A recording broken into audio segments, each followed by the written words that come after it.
Hi, this is Ronald from Sovol. We know all FDM 3D printed filaments are hygroscopic, which means the moisture from the air can easily ruin your filaments, especially for patchy, nylon, and PVA. This will ruin your prints as a result.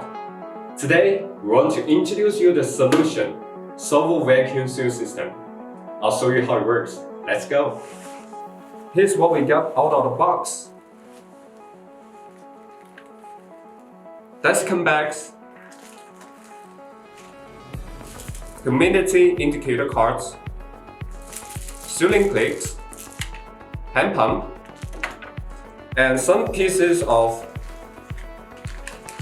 resealable vacuum bags. And the size of the vacuum bag would be 300mm by 340mm.